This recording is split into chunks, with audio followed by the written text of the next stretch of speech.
BJP पर CM Gehlot का निशाना। गहलोत ने कहा, लोगों को जल्द एहसास होगा, हिंदुत्व पर भरमा रही है बीजेपी। उनको एहसास हो जाएगा खाली ये हिंदुत्व की और राष्ट्रवाद की बात करके लोगों को भरमा रहे हैं। गहलोत का आरोप, वोटों के लिए हिंदुत्व की बात करती है बीजेपी। इनकी बातों में दम नहीं है, शासन नहीं कर रहे, खाली वोट लेने के लिए हिंदुत्व की बात करते हैं। गहलोत का तंज, जल्द खुलेगी बीजेपी की पोल। ये पोल खुलेगी तब झटका लगे तो मालूम पड़ेगा इनको। गहलोत बोले, इनकी कथनी और करनी में कितना अंतर जनता समझ रही है। समय आने पर इनको झटका देगी जनता, ये समझ नहीं पाएंगे क्या हो गया। सीएम ने कहा, भयंकर है महंगाई, बेरोजगारी से हाहाकार। अरे महंगाई बहुत भयंकर है, बेरोजगारी तो हाहाकार मचा हुआ देश के नौजवानों के अंदर। असल मसला क्या? नमस्कार, बहुत स्वागत है आपका। प्राइम डिबेट देख रहे हैं आप, आपके साथ में जेपी शर्मा। राजनीतिक दलों के वार पलटवार तो खैर अपनी जगह हैं, लेकिन आम बुद्धिजीवियों के लिए भी ये एक महत्वपूर्ण सवाल है कि क्या राजनीति की नई पौध में अब धर्म या मजहब रोज़मर्रा के मुद्दों से बेहतर खाद पानी का काम कर रहा है। कुछ का मानना है कि ये कोई रॉकेट साइंस का सवाल नहीं है। सीधी बात है कि अब तक एक वर्ग की उदारता की कीमत पर दूसरा वर्ग सौहार्द के दावे करता था, जो चलन अब अपने अंतिम दौर में पहुंच गया है। कुछ का इसके उलट मानना है कि ये सिर्फ दावे हैं, अविश्वास को पैदा करके उसको घर घर में नस नस में पहुंचा दिया गया है, जिसके चलते धर्म अब राजनीति की दिशा तय करने वाला फैक्टर बन गया है। कुछ इस सबसे अलग ये मानते हैं कि कुछ भी हो, इस तरह की राजनीति की या राजनीतिक सफलता की उम्र बहुत ज़्यादा नहीं हो सकती। आखिरकार भूख भजन पर भारी पड़ती ही आई है। तो आज प्राइम डिबेट में इस पर बात होगी, इन सवालों के जरिए कि सियासत के तराजू में धर्म का पलड़ा भारी या रोजमर्रा के मुद्दों का। राजनीति की धार्मिक परिभाषा लिखने की कोशिश कौन कर रहा है, और क्या विपक्ष महंगाई बेरोजगारी को राष्ट्रीय मुद्दा बना पाया।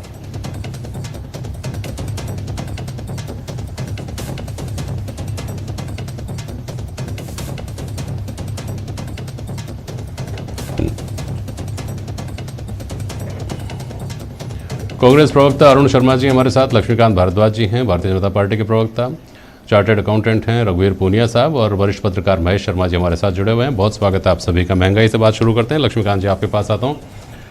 महंगाई दरअसल है ही नहीं, या महंगाई है लेकिन जस्टिफाइड है, या विपक्ष वैसे ही मुद्दा बना रहा है? लक्ष्मीकांत जी, देखिए, विपक्ष अगर ऐसा हो जिसके पास किसी राज्य में सरकार ना हो या सरकार में ना रहा हो तो उसकी बात एक अलग होती है।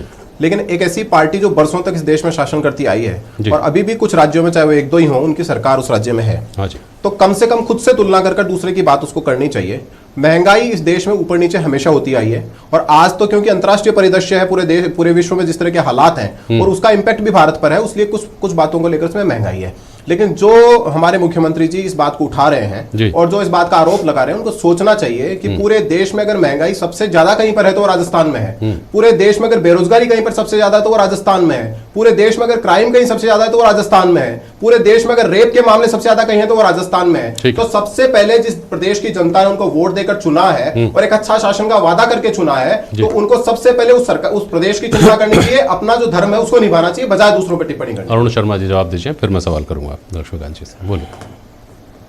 देखिए, भारद्वाज जी जो कह रहे हैं कि कांग्रेस 50-60 साल सत्ता में रही है, ये एक कमाल की शिकायत है इनको। और जब भी ये शिकायत करते हैं, जो कि काफ़ी पॉपुलर भी हो गई है अब ये, कि इन्होंने 50-60 साल राज किया है, तो ये एक तरीके से मैं जेपी साहब ऐसा मानता हूँ कि ये हमारे पुरखों और पूर्वजों सब की बुद्धिमत्ता पे सवाल उठाते हैं। कांग्रेस कोई बंदूक की नोक पे इतने साल राज नहीं किया है उसने। देश की पॉपुलर पार्टी थी, उसका इतिहास रहा है स्वतंत्रता संग्राम में, इसलिए जनता ने उसको बार बार चुना।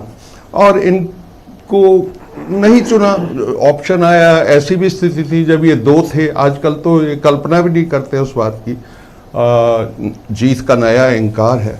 लेकिन मैं ये कह रहा हूं कि हम प्रतीक्षा कर रहे हैं, पूरा देश प्रतीक्षा कर रहा है इनफैक्ट, कि ये मुद्दों पे आधारित चुनाव कब शुरू होंगे। पिछले कुछ सालों से आपने देखा होगा कि एक खास किस्म का चुनाव से पहले इवेंट मैनेजमेंट सा किया जाता है, वो चाहे काशी विश्वनाथ की नौकायन हो जहां 12 मुख्यमंत्रियों को बुला के नावों में सैर कराई जाती है, या प्रधानमंत्री जी की डुबकी पूरे देश को दिखाई जाती है 56 कैमरे लगा के।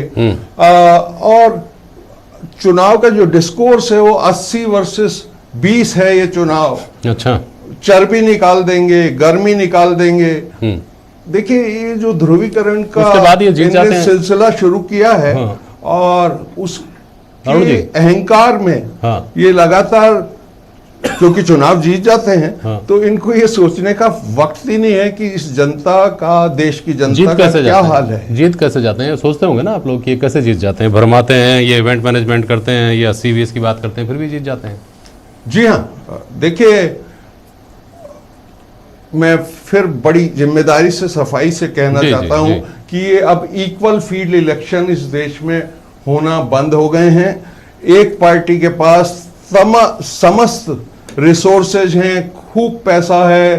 पिछले 5 साल में हजारों ऑफिस एक से डिजाइन के, एक ही मॉडल के इस देश में खड़े हो गए हैं, और रिसोर्सेज की कोई कमी नहीं है। अब हम एक्सपीरियंस से जानते हैं कि ये चुनाव के वक्त साम दाम दंड भेद, तो खरीद फरोख्त, नहीं, दर अरुण जी, बदल, फिर मुझे मैं सब अभी किए लक्ष्मीकांत जी के जाते पास जाऊंगा, लेकिन एक सवाल का जवाब दे दीजिए। इस सब के बावजूद बंगाल में हार जाते हैं, इस सब के बावजूद पंजाब में बुरी तरह हार जाते हैं, जगह नहीं बना पाते, मध्य प्रदेश, छत्तीसगढ़, राजस्थान, तीनों में बुरी तरह हार जाते हैं। वो ऑफिस कुछ काम नहीं आते, एक जैसे बनाए हैं वो। तो फिर किसकी नाकामी, किसकी कामयाबी है ये? तो जो आप कहते हैं बार बार कि लोगों को भरमा कर, आपने कहा 50 साल 60 साल तक उन हमारे पुरखों की बुद्धिमत्ता पर सवाल, तो आप भी तो सवाल उठा रहे हैं ना लोगों की बुद्धिमत्ता पर, कि लोग क्यों बार बार इनको वोट देते हैं, लोगों को भ्रमित कर देते हैं, इतनी कुव्वत कहाँ से आ गई इनमें, करोड़ों लोगों को भरमा देते हैं। लेकिन सवाल यह है लक्ष्मीकांत जी, आप जो कर रहे हैं कि महंगाई का राज्य सरकार के हिसाब से तुलनात्मक, अरे भाई राज्य सरकारों में तो बांट लीजिएगा बाद में, लेकिन क्या ये सच नहीं है जो एक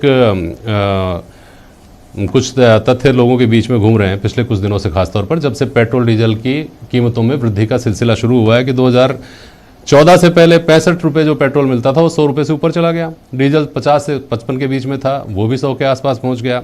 रसोई गैस तो ये तो सत्य है ना, तथ्य है ना कि 350 थी, उसमें तो अशोक गहलोत का राज्य सरकार का कोई लेना देना नहीं है, वो आज 1000 रुपये से ऊपर पहुंच चुकी है। खाने का तेल 65 से 70 रुपये किलो, ये बहुत लंबी फहरिस्त है। तो इस सब के लिए क्या राज्य सरकार जिम्मेदार, इस प्रदेश की जनता जिम्मेदार? जेपी जी, अगर आप ऐसे तुलना करेंगे हाँ। कि उस सरकार में कितनी थी और हमारी सरकार नहीं, में कितनी, सरकार की बात नहीं हो रही, किस दौर में कितनी थी हम ये बात कर रहे हैं। सरकार आपकी थी, सरकार दौर की बात मैं बता रहा हूँ आपको। तो 10 साल यूपीए की सरकार रही, जब हमारी सरकार आई उस दिन पेट्रोल और डीजल की प्राइस, पेट्रोल खासतौर पर डीजल की प्राइस 72 रुपए थी 2014 में। ठीक है। लेकिन जब अटल बिहारी वाजपेयी सरकार छोड़ के गए थे तब तो 39 रुपए थी। तो उस 39 रुपए को तो डबल इन्होंने किया। अच्छा। आज अंतरराष्ट्रीय परिदृश्यों में अगर वो 90 के आसपास है तो हमने तो कमी किया, और उसमें भी सबसे ज्यादा टैक्स तो राजस्थान की सरकार ले रही है, हमारी सरकार तो नहीं ले रही। मोदी जी का टैक्स तो अंडमान निकोबार में भी उतना ही है जहां 82 रुपए पेट्रोल मिल रहा है, और मोदी जी का टैक्स तो राजस्थान में भी उतना ही है जितना जहां पर 111 रुपए पेट्रोल मिल रहा है। तो राज्य सरकार को कम करना चाहिए। सही है। अब अंतरराष्ट्रीय परिदृश्य की आप बात कर रहे हैं भाई साहब, 137 दिन हम इस हिंदुस्तान में धरती पे ये था, कहीं बाहर चला गया था। 4 महीने 5 महीने के लिए हम यहीं थे, कहीं बाहर चले गए थे। जब उत्तर प्रदेश के चुनाव हो रहे थे 137 दिन तक एक पैसा नहीं बढ़ा, कहां चला गया था अंतरराष्ट्रीय परिदृश्य? भारतीय जनता पार्टी की सरकार लेकर नहीं आई, हाँ। ये यूपीए की सरकार लेकर इससे आई है। क्या मतलब है? जो पॉलिसी लाई थी उसमें उन 4 महीनों में बढ़ना चाहिए था ना लक्ष्मीकांत जी। पेट्रोल डीजल कंपनियां भारतीय भाजपा की सरकार या किसी भी सरकार के क्षेत्राधिकार में नहीं आती, ये यूपीए की सरकार करके गई, वो अंतरराष्ट्रीय परिदृश्य के हिसाब से ऊपर नीचे करती है, उनका विवेकाधिकार है, तो हम सरकार का कोई इंटरफेरेंस नहीं है। ठीक। मतलब आप ये कह रहे हैं कि 4 महीने तक 137 दिन, 4 महीने 5 महीने जो भी हुआ, इतने समय तक तेल कंपनियों ने दाम नहीं बढ़ाए तो हम क्या करें, और अब बढ़ा रहे हैं तो हम क्या करें? यही है ना बात का मतलब। राहुल गांधी जी तो चुनाव के राहुल गांधी को छोड़िए ना, राहुल गांधी जी तो चुनाव, अरे राहुल गांधी को छोड़िए ना, बढ़ जाएंगे, चुनाव के 20 दिन बाद बढ़े, चुनाव के तो 20 दिन बाद बढ़े। ये क्या दलील हुई कि 20 दिन बाद बढ़े, 25 दिन बाद बढ़े? अरे भाई नहीं बढ़े चुनाव के दौरान 6 महीने तक, इसको इसका भी तो जवाब दीजिए ना। इसका जवाब आपने ये दिया ना, तेल कंपनियों की मनमर्जी, हम क्या करें? मनमानी नहीं है सर, तो वो जो अधिकार यूपीए की सरकार ने उनको दिया है वो उसका इस्तेमाल कर रही है। अच्छा, लेकिन कर्म उस अधिकार के तहत मनमानी रही है ना, सरकार का तो कोई जोर नहीं चलता उनपे। भाई सरकार का लक्ष्मीकांत जी, इसका कोई जस्टिफाइड जवाब भाजपा का कोई प्रवक्ता नहीं दे सकता। मैं कह रहा हूं आपको, मैं आपको दावे के साथ कह रहा हूं कि इस सवाल का जवाब भारतीय जनता पार्टी के लिए देना बहुत बहुत बहुत मुश्किल है, चूंकि इसका जवाब सही यही है कि सरकार ने 6 महीने तक चुनाव की वजह से दाम नहीं बढ़ाए। सच्चाई, इसको स्वीकार करना चाहिए। रघुवीर पुनिया, ये बात सच नहीं है क्या? जेपी सर, देश में इंदिरा गांधी और नेहरू जी के टाइम पर पर्सनैलिटी कल्ट था, जिसको पर्सनैलिटी कल्चर को पर्सनैलिटी कल्ट शॉर्ट में बोलते हैं, और मोदी जी ने उस पर्सनैलिटी कल्ट को वापस स्थापित कर दिया और पर्सनैलिटी कल्ट के सामने सारे मुद्दे गौण हो जाते हैं। ये बात मोदी जी एक एक्सपीरियंस्ड और समझदार राजनीतिज्ञ हैं। उस पर्सनैलिटी कल्ट के सामने जब दूसरा पर्सनैलिटी कल्ट आता है तो ही वो चुनाव हारते हैं। जैसा आपने पश्चिम बंगाल में पर्सनैलिटी थी, और पंजाब की बात करें तो पंजाब में बीजेपी की अभी प्रेजेंस नहीं है, और क्योंकि वहां पर हिंदुत्व का एजेंडा भी नहीं चलता, क्योंकि वहां पर सिख ज्यादा हैं, और सिख अपने आप को एक हिंदू से थोड़ा सा अलग करके भी मानते हैं। वैसे लॉ के हिसाब से तो सिख हैं, वो हिंदू का ही पार्ट हैं, लेकिन वो उनकी अपनी एक अलग आइडेंटिटी है। तो ये बात सरकार के समझ में आ गई, और महंगाई बढ़ाने में सेंट्रल गवर्नमेंट की सबसे ज्यादा भूमिका है। लेकिन जो अभी आपने कहा हिंदुत्व, इंट्रो में ये कहा कि हिंदुत्व का मुद्दा, तो हिंदुत्व का मुद्दा और हमारे प्रधानमंत्री जी की छवि है, पूरे चुनाव में वो गेम प्ले कर रहा है। और जब तक उनके मुकाबले का दूसरा लीडर नहीं आएगा, जब तक कोई भी मुद्दा चुनाव में नहीं बनेगा, मुझे ऐसा लग रहा। ठीक है, चेहरों की बात से परे जाकर थोड़ी सी बात करें। अरुण जी, आपने अभी बीच में कहा जवाब में अपने में कि मुद्दों पर चुनाव पता नहीं कब होंगे, तो आप इसकी प्रतीक्षा करेंगे क्या? मुद्दों के ऊपर चुनाव कब होंगे? प्रतिपक्ष का एक काम है कि वो मुद्दे बनाए, मुद्दों को लोगों के बीच में लेकर के जाए, लेकिन उसमें समस्या क्या ये नहीं आती कि आम आदमी के जहन में अगर ये चल रहा हो कि साहब बहुत बड़ी गलती होगी, 2014 के बाद कहाँ धर्म वरम के चक्कर में पड़ गए, भावनात्मक मुद्दों के चक्कर में पड़ गए, रामराज था, बिल्कुल सस्ती चीज़ें थी, हर आदमी के पास रोजगार था, बड़े चैन की बंशी बज रही थी, ये तो हमने कबाड़ा कर लिया।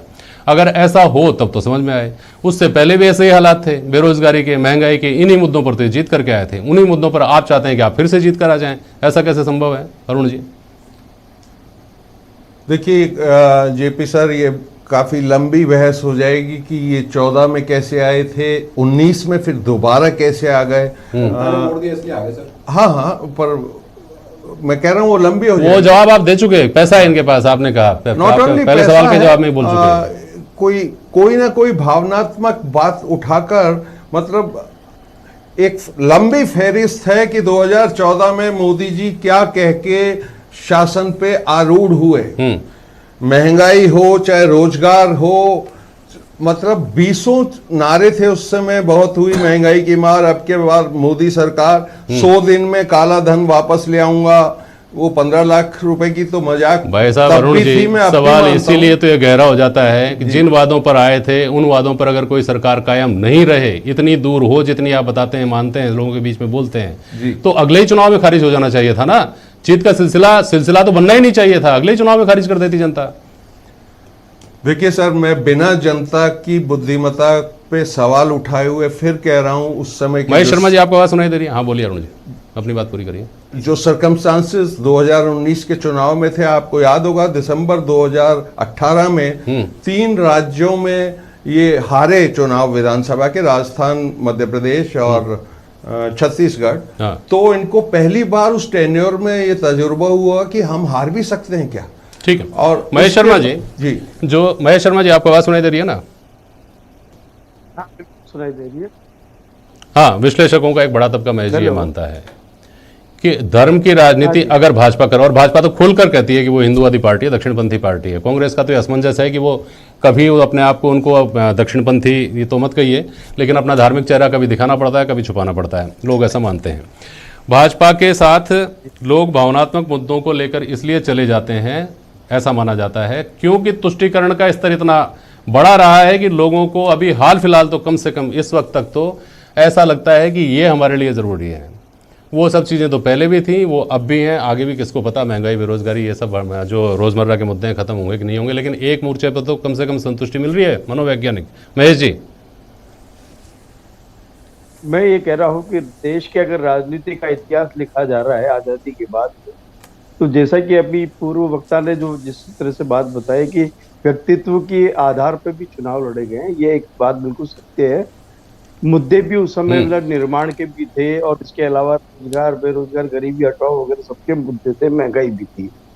इसके बाद में जब अगर आप देखें तो एक गठबंधन सरकार के दौर में भी हुए थे, मंडल कमंडल के भी मामले आए थे, उस दौरान भी मतलब क्या होता था, मंडल पे कमंडल पे मंडल भारी पड़ गया था, लेकिन फिर वापस कमंडल आ गया। ये सारी चीजें होती हुई सवाल ये आता है कि जब गठबंधन सरकारें बनी थी, एक वो लंबा इतिहास था है, वो 2014 तक का वो इतिहास बताता है कि देश ने विकास के मामले में काफी जो प्रगति थी वो काफी प्रभावित हुई थी, ऐसे एक दिमाग धारणा भी है। और वहीं वोटों का ध्रुवीकरण भी हुआ। धर्म और अफीम, धर्म एक तरह से अफीम ही है जो अपने आप ही मतलब लोगों का ध्रुवीकरण कर देता है और वो अपने अपने हिसाब से नजरिया, क्योंकि बहुसंख्यक व्यक्ति है तो बहुसंख्यक होने की वजह से वो धर्म बहुसंख्यक वाद की वजह से भी जीत का एक कारण रहा है। और दूसरा एक ये है कि अगर अंतर्राष्ट्रीय स्तर की तुलना करें या राष्ट्रीय स्तर की तुलना रहे तो आज 2014 से पूर्व जो सरकारें रही हैं तो भारत की उस समय क्या छवि थी विदेश में, लेकिन अब इस दौर में 14 से लेकर के आज के दौर तक भी भारत की जो छवि है कि जहां मतलब अब यूक्रेन संकट को लेकर के भी देखिए कि वहां अमेरिका भी, चीन भी और आपके मतलब रूस भी, ये सारे के सारे मतलब क्या कहते हैं भारत के भूमिका निभाने के और देख रहे हैं, समर्थन की बात कर रहे हैं। कोई भी एक व्यक्ति ऐसा नहीं था, मतलब ऐसा व्यक्ति जिसे बोलते हैं कि भारत की जो छवि बनी, एक तो ये कारण ये भी रहा है। दूसरा, जितने भी कार्य के चाहे राम मंदिर हो या कश्मीर का मुद्दा रहा हो, उसमें भी इसमें तो कहना पड़ेगा, इसमें निश्चित रूप से भाजपा ने बढ़त बढ़ाई। लेकिन सवाल ये है और भारत की आर्थिक स्थिति क्या है, इस मामले में पिछड़े हुए हैं। यही तो बात देर को देना पड़ेगा। यही तो बात हो रही है कि आर्थिक स्थिति की तरफ से लोगों ने आंख मीच कर भी भाजपा को वोट क्यों दिए, अगर वो सिर्फ धर्म की राजनीति करती है तो। लेकिन इसमें एक बात मैं करूं, फिर आप अपनी बात बोलिएगा। इसमें बहुत बड़ा अभी एक कारण ये माना गया कि अल्पसंख्यकों ने बहुसंख्यकों को पोलराइज करने का ज्यादा काम किया है बजाय भाजपा के।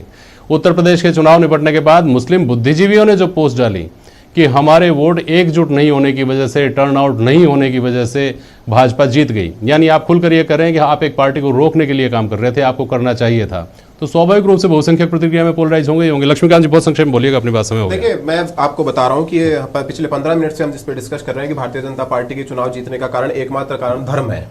मैं कुछ फैक्ट्स बताता हूं आपको जिनकी तरफ कांग्रेस का ध्यान नहीं जाता और इसलिए चुनाव हार जाते हैं। 1971 में इस देश में जो हमारे पूर्व सैनिक है उनकी मांग थी 1971 से, बिल्कुल वन रैंक वन पेंशन की मांग 1971 से हमारे देश के सैनिक चला रहे थे। मोदी जी 2014 में आए, उन्होंने पूरी की। कांग्रेस पार्टी को कितना मौका मिला। आज इस देश में प्रतिदिन 37 किलोमीटर सड़क बन रही है। हमारी बहन बेटियों के पास खुले में शौच जाने के लिए मजबूर होती थी। 12 करोड़ टॉयलेट्स बनाए, मकान बनाए। तो जहां से बात शुरू हुई थी वहीं वापस एक बार लेकर आ रहा हूं इस बहस को। जो कीमतों में वृद्धि के कुछ आंकड़े मोटे मोटे मैंने दिए, लक्ष्मीकांत जी ने कहा 2004 में जब छोड़ा था तो 2014 से तुलना कर लीजिए, 2014 से 22 की तुलना कर दीजिए। ये जो इन्फ्लेशन है ये क्या स्वाभाविक है या इसका थोड़ा सा अनकॉमन ये फिनोमेना है, जिसके रीजंस जो बताए जाते हैं कि साहब वैक्सीन इस वक्त हमको लगानी पड़ी, कोविड का की वजह हो गई, डिफेंस में हम लोग उसका बजट बढ़ा रहे हैं, ये सब चीज़ें हैं। आप तो पढ़ते लिखते हैं, बताइए संक्षेप में बोलिए। ये एबनॉर्मल है जेपी सर जी, और जिस तरह से पेट्रोल और डीजल की जो प्राइसेज हैं वो आर्टिफिशियली सरकार के द्वारा टैक्सेस की वजह से बढ़ाई जा रही हैं। इसका इंटरनेशनल फिनोमेना से कोई संबंध नहीं है। चलिए ठीक है, बहुत शुक्रिया साहब आप सभी का आज प्राइम डिबेट में शामिल होने के लिए। आज के लिए बस इतना ही, नमस्कार।